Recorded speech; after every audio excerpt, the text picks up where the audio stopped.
On behalf of the Hiawatha Seaway Council, Boy Scouts of America, it is our pleasure to honor you with the 2004 Distinguished Citizens Award. Please step forward and receive this recognition.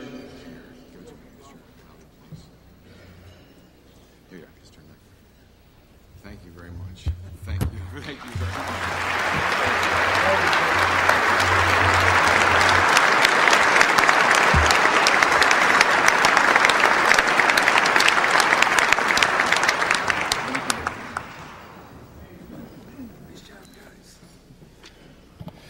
Oh my.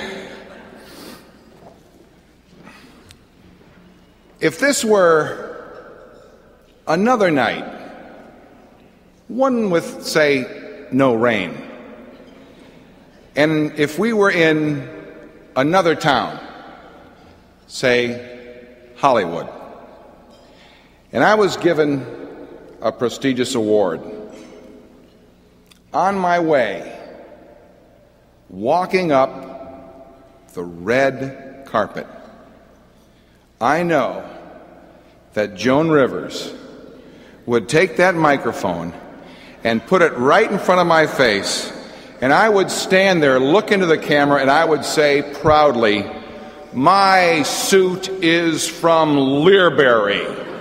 My watch is from Arno Jewelers. And I drove here in a Dick Haskins Oldsmobile."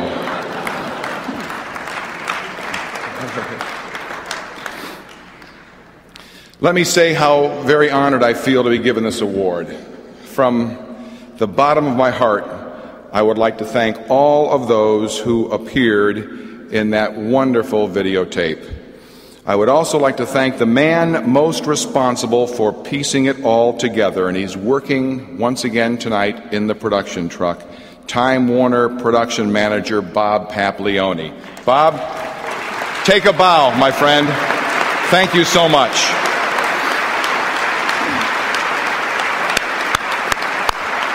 I want you to know I feel particularly proud receiving this honor at a Boypower dinner chaired by a kind man who I consider to be a pillar of strength in this central New York community, Bill Allen. Bill, thank you so much. Now, Bill, like Alfred and Amini Audi's Stickley Furniture, you were quality when you were new, but you become even more valuable with age. Thank you, sir.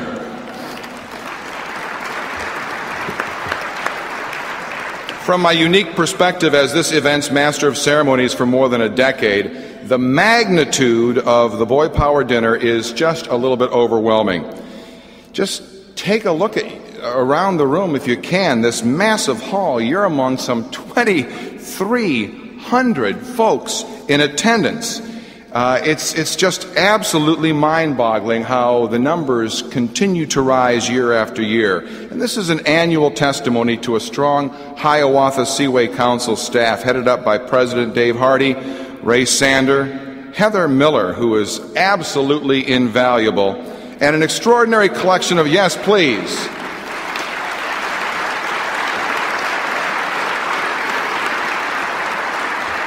and an extraordinary collection of volunteers inspired by a real driving force for the Scouts, Mary Cotter.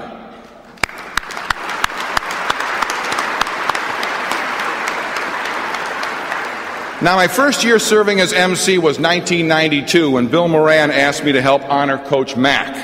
The Scouts asked me back the next 2 years for guest speakers Terry Bradshaw and Lou Holtz. I pointed out that I'd be thrilled to take part in this event when the theme transcended sports, just to step out a little bit.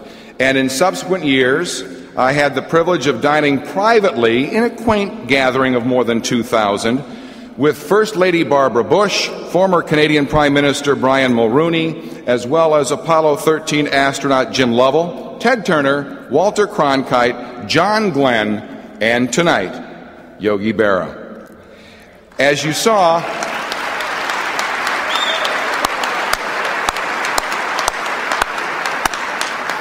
As you saw in the video, Bob Myron and Curly Vadabon Kerr brought me to WSYR in August of 1980 to broadcast Syracuse Orangemen football and basketball games to Syracuse fans.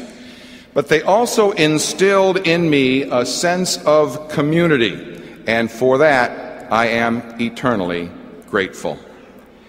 Actually, what I did is I followed the lead of a man known rightfully as Mr. Syracuse, Horace Landry. I accepted every speaking engagement I was offered. I found out generosity never travels in a straight line. It's always rewarded tenfold. When Andy Brigham and Steve Cronquist began building WYXT from the basement of the television ratings, I was proud to be their first anchor hiring in Channel 9's rise to #1. I'm so pleased to have Andy here, along with Nancy Duffy, Rod Wood, Tim Fox, and Eagle Scout Jack Morse on hand. Would you all please stand? Right over there.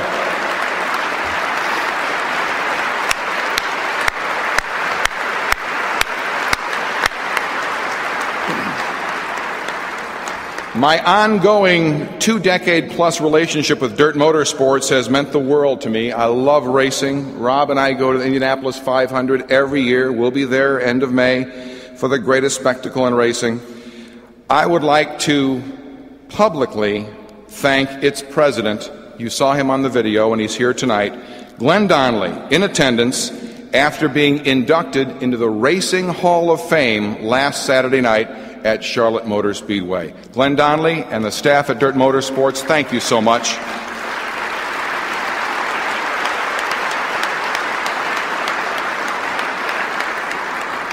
I'm so pleased that Kinney Drugs has stepped to the plate for Boypower.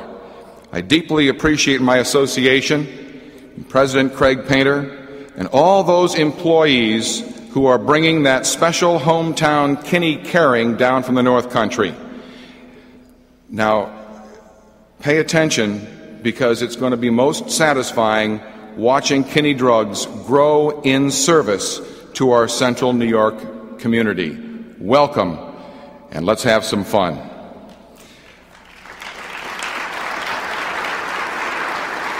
And what can I say about Time Warner? Mary Cotter is devoted to Syracuse, donating her time and her talents tirelessly, providing us with a quality product and a 24-hour news channel, News 10 Now, which, under the direction of my friend Ron Lombard, is changing viewing habits in Syracuse. And there's more to come at Time Warner, so stay tuned. When I first came to town, someone told me, when I write the book on my life, the finest chapter will be about my time in Syracuse. The person that told me that is my broadcasting partner, Jim Ridlon. And after telling me that, Jim and his athlete-artist teammate, 6-time national championship lacrosse coach and Hall of Famer Roy Simmons Jr., went about making that statement prophetic by being my trusted friends for life. I'd like to recognize them. Jim and Roy.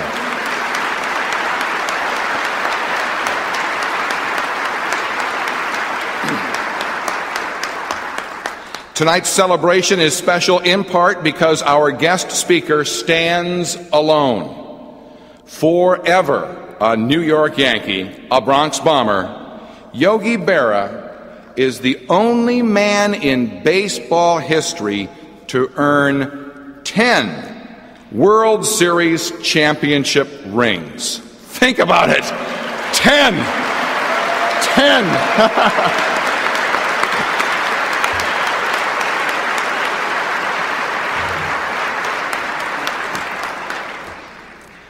Well, Yogi, we have our own champion of baseball right here in Syracuse. Tomorrow afternoon at 4 o'clock, when the Syracuse Sky Chiefs open their new season at PNC Stadium, there'll be one man feeling a special sense of pride. Yogi, Tex Simone saved professional baseball here, and tomorrow will mark the beginning of his 44th year with Syracuse baseball. Congratulations, Tex. We'll see you tomorrow at the ballpark.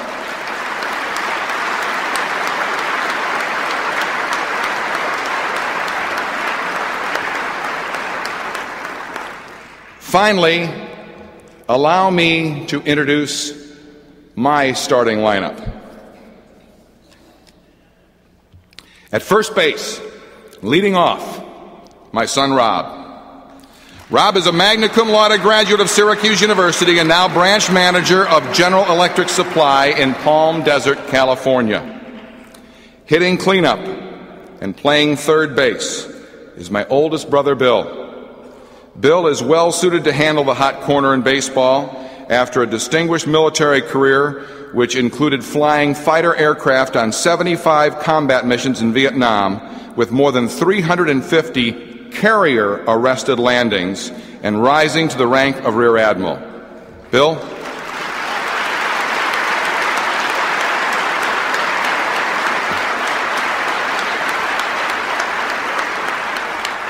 And stealing a line from Yogi, last, but really first, my double play combination, my mother Carol and my father Bob.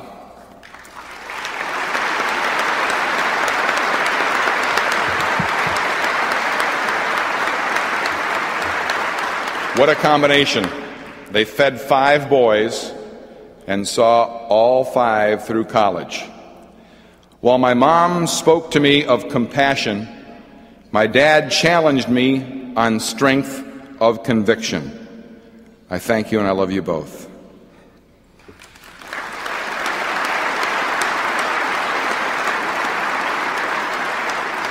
Together, my parents helped me realize something I share whenever I speak in front of students and athletes.